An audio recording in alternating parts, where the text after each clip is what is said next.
Biblia. Sasa mtu anasema lakini kama ni majini mbona inafungana kwa kitabu cha Mungu? Kila saa inapeteana nini? Maandiko. Soma mali fulani alafu anakusomea alafu anakuombea na anaendelea na asimami na hajakuomba chakula, hajakuomba transport, hajakuomba nini. Kwa mara mingi unaonanga watu wenye wanataka vitu ya majini ama kama ni mganga, lazima atataka ile sadaka ya kuchinja nini. Lakini alikuwa akuli, alikuwa halali kwa mtu. Hata kama ni usiku, atatembea paka arudi hapa. Mwenye unamfuata kama uko na bidii wewe fuata penye ataenda mpaka atarudi. Kama uwezi wewe baki penye umebaki. Yeye ataendelea hivyo. Tena mtakutania wapi? Sasa nyumbani watu wameanza kumjua na wote wamerudi, wameanza kujua kweli ile ilikuwa ni kipawa. Ni wengi wamepona. Wale wenye walikuwa wazai wakaanza kuzaa. Kuna boma yenye alienda akaombea kama wa vijana hawazai, hawapozi wanawake. Akawaambia kuanzia leo kila mtu afanye nini? Atafute bibi. Na walipata wabibi wameshazaa watoto, wameleta mbuzi, walileta ndama 2. Nilistuka tu kama kuko mwangaza kila mahali kwa room. Tulikuwa wawili kwa room.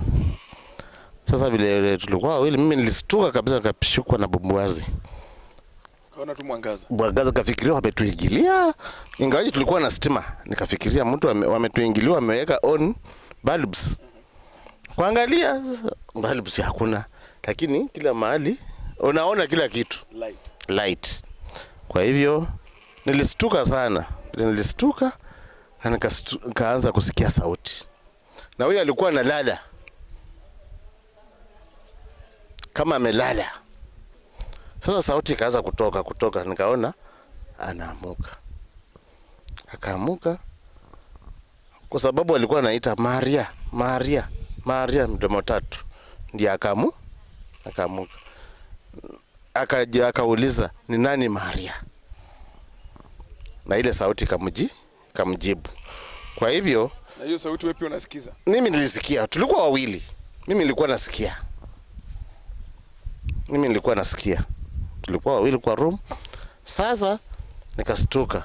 Kutoka saa hiyo mimi nikastuka sana, wakamwambia yeye ni Maria, na baada ya kumuongelesha tena wakarudi kwangu wakaniambia mimi ni Joseph.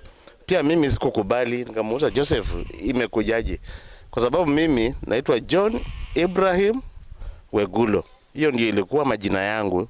John ilikuwa baptism, Ibrahim confirmation, alafu Abwire yangu ya nyumbani, alafu Wegulo. Wakaniambia wewe saa hii ni Joseph, wewe ni baba wa ulimwengu, na nitaleta hapa watu na walee. Usitupe kila mtu yeyote ambaye anakuja hapa kwa usaidizi, na usifungie mtu mlango. Sasa mimi nikastuka. Nilistuka, sikujibu hiyo. Tena akarudia mama, akamwambia wewe ni Maria, wewe ni mama wa kila mtu. Wazimu nani akikuja atakuja mikononi mwako. Na kutoka hiyo usiku tu akatoka. Akatolewa nje ya bedroom, akakuja kwa sitting room, na akaanzia hapa maisha. Hakuwahi lala tena kwa hiyo bedroom. Sasa akaanza maisha yake kwa sitting room. Tunakula, tunaongea nini kwa sitting room. Na Mungu huyu ni wa maajabu. Sijui watu nao walijuaje ati maombi huyu inaendelea hapa. Mimi nilikuwa nasikia tu watu wanakuja. Watu wanakuja tu kuombewa. Lakini haikuchukua muda. Watu wakaanza tu kuja. Na wakamjoin. Alikuwa na kundi. Tulikuwa na kundi, alikuwa anazunguka nalo. Saa zingine hata usiku. Ikianza hata usiku alikuwa anazunguka kwa hizo maboma zote, wanaita huyu wazimu sijui nani. Wengine walikuwa wanamkubalia, wanapiga magoti na waombea. Wengine wanasema wanamlaani. Hii ni mapepo. Toka hapa, toka kwa boma yangu, wanamkemea. So wenye na vile huwa naangalia katika hii kijiji, mahali penye alienda wakamkemea. Hakuko kuzuri mpaka. Nilizaliwa Uganda 1975. Mimi ni mtoto wa pili kwa mama. But nilizaliwa Uganda kwa hospitali Hiyo hospitali inaitwa Kampala. Mulago. Lakini mama aliniambia kuzaliwa kwangu nilikuwa mzungu. Nywele tu ndio ilikuwa braka, inaonyesha huyu mtoto ni Mwafrika. Madaktari wakashangaa Mwafrika kuzaa mzungu. Wakajazana, wakawa wanaulizana. Na mama akasema pia mimi nimeonea hapo. Sasa katika kukua kwangu, watu walikuwa wanakuja kuniona kama zawadi. Mama akifika miaka 6, hapo ndio magonjwa ilinishika. Mimi nilikuwa tu mtu wa kulala kila siku kwa magonjwa. Ninauma na mafupa kila wakati. Siwezi toka nje kama baridi iko, mvua ikinyesha ikininyesha naanza kulia. Saa nyingine nilikuwa nauliza baba na mimi nilikosa wapi? Kaniweka pale. Aliponiweka hapa alilia midomo 3. Na kaomba Bible. Akafunua Luka 4. Akaonyesha mstari wa 18, 19. Na kaniambia Maria, hii somo ndio ilifanya nikauawa. Na mimi nilikuwa nimekuja kusulubiwa mpate wokovu. Na kanipa miaka ya kuishi na nyinyi duniani. Yenye sistahili kuambia, mtastuka tu Maria ameenda. Sasa nguo yenye nilimea mama mabaya alinikataza. Hata mtoto wangu asiweke mkono, hata mume wangu. Niweke tu mahali iko tu kwa nyumba.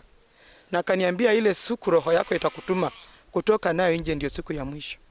Utaileta uiweke kwa msalaba hapo. Mwenye atabatika ajue hii kitu ya maana ataichukua. Ulianza kupata hayo maono? Mimi nilikuwa Mkatoliki tu, nilikuwa tunaenda kanisani, mtu kawaida. But nilikuwa napenda kusema mwana wa Mungu na sijui hata watu walikuwa wameniwekea jina hilo. Sikuwa wananiita mtoto wa Mungu. Kwa maana nilikuwa napenda hiyo kitu na sikuwa najua kama kuna kitu ndani mwa. Sasa alikuwa nalala kwa hiyo mlima yenye nilikuwa nakwambia hapo. Jina naitwa Mama Maria. Hiyo ndio jina Kristo alinipa siku ya kwanza alipoingia katika hii nyumba. Nyumba yangu ilikuwa hapo. Na light ndio ilitoka juu na ikashuka chini na sauti ikatoka katikati. Ikasema mimi ni Kristo, nimetuma na Baba, ninatafuta Mama Maria. Nikamjibu, mimi sijui Mama Maria. Akaniambia ni wewe. Ni kiti ilikuwa imejificha na wakati umeadia waweze kujitambulisha. Haukuzaliwa, hauna baba, ulizaliwa na Roho Mtakatifu. Alipomaliza aliita bwana yangu Joseph. Naye akamwambia mimi sio Joseph. Na akamwambia wewe ni Joseph, lakini ulipata bahati na haukuitumia kwa ukweli. Ulidanganya Maria mkaenda kanisani mkafunga ndoa. Na wewe ulikuwa umeficha bibi. Mwenzangu alianguka. Nikaona anapoamka anakubali. Mungu akamwambia nimewapa punishment kutubu kwa miaka 5. Msiende kanisa mkapokea. Tulitubu kwa hiyo miaka. Baada ya miaka 5 Kristo tena alirudi. Akanipa vitabu, akanituma nipelekee Father. Nikapelekea Father Rangiri Luanya. Nilipopeleka Father aliangalia chini hivi na akasoma kwa hiyo vitabu na akatupa siku ya kuja kufanya misa hapa. Alipofanya misa ndio nikaacha kulala kwa mlima. Hiyo mlima nililala kwa miezi 2. Nikuanga pale mwezi inashuka chini. Inanionyesha kila kitu. Ikifika asubuhi ananiambia, "Enda ambia watu Yesu wa Nazareti anapita." Sasa nikiwanga nikisema, wengine wanasema ni mwendazimu, wengine ni majini, wengine Bwana ndiye alinunua majini akamuingiza. Tena Kristo hakuchoka, alinituma tena kwa Father. Father akisema akaendelea kufanya misa, nikaanza kupokea. Sasa hiyo jua tunapiga story mchana, mwezi tunaongea jioni. Nyota kubwa inaweza simama hapo. Ikiniita inaniambia kuambia watu kutubu. Ikisimama hapa inaongea kutubu. Nyinyi mnaona mvua, mnajua tu mvua imekuja kunyesha. Kuna ile inaanza kunyesha anakuita, anakuambia Maria, dunia imepotea. Watu wanaabudu miungu, wanaabudu madawa. Wengine wanapingana hakuna Mungu. Anasema niwaambie yeye ako. Na watu wanastahili kutubu, tubadilike na tumfuate kwa njia ya ukweli. Na anasema msije bwana yangu anikataze kusumbua watu na makelele usiku. Walipomwambia aliwaambia kama nyinyi mko na nguvu mwambie pia mimi nimeogopa. But nikuanga nalala kwa hiyo mlima mwezi inashuka chini. Inanionyesha kila kitu. Ikifika asubuhi anakuambia, "Maria enda ambiako watu. Yesu wa Nazareti anapita." Sasa nilikuanga nikiongea hiyo kitu. Wanasema mimi ni mwendazimu. Bwana alinunua majini akamwenkea, wengine wanasema ni misambwa. Hivyo tu kwa miezi 2 nikilala hapo. Na hizo siku nilikuwa nakunywa maji ndio ilikuwa chakula. Sisikii njaa. Haukuli chakula? Hiyo tu ndio ilikuwa tu chakula. Na nasikia sisikii njaa. Sasa ikifika asubuhi zingine ananituma Uganda. Nilikuwa natembeanga tu kama mwendazimu. Nikitangazia watu neno la Mungu. Lakini ninaponya mahali akinituma kuna mgonjwa Nikienda tu kwa huyo mgonjwa nakwambia wewe unakonjeka kitu fulani, unakubali nikuponye? Akikubali nachukua hiyo magonjwa, ninaanza mbio. Narudi. Nikirudi hapa ananiambia mbio wapi? Kwa mlima. Hivyo tu kila siku. Sasa ukichukua magonjwa yake na napona tu saa hiyo. Hapo ndio watu walikuja wakaanza kujua huyu mtu ako na kitu. Akanituma hata kwa hospitali Masafu. Nienda kwa wodi. Nilipoingia kuna mzee alikuwa anaenda kufanya operation kwa matako hapa, walikuwa wamemwekea sindani. Nikamuuliza, wewe mzee unataka kutembea? Kasema ndio. Nataka upone. Na kaamuka tu akaanza kutembea na sindani kwa mkono. Alienda nayo na mimi nikatoka. Daktari hakuniuliza chochote, but ndio nitoke. Kwa wodi kulikuwa na mtu na Dana alikuwa na Roho Mtakatifu. Pia akaanza kuongea kwa ndimi, tukasikilizana, pia mimi nikamjibu, nikamuongelesha, ndio nikatoka nikaenda.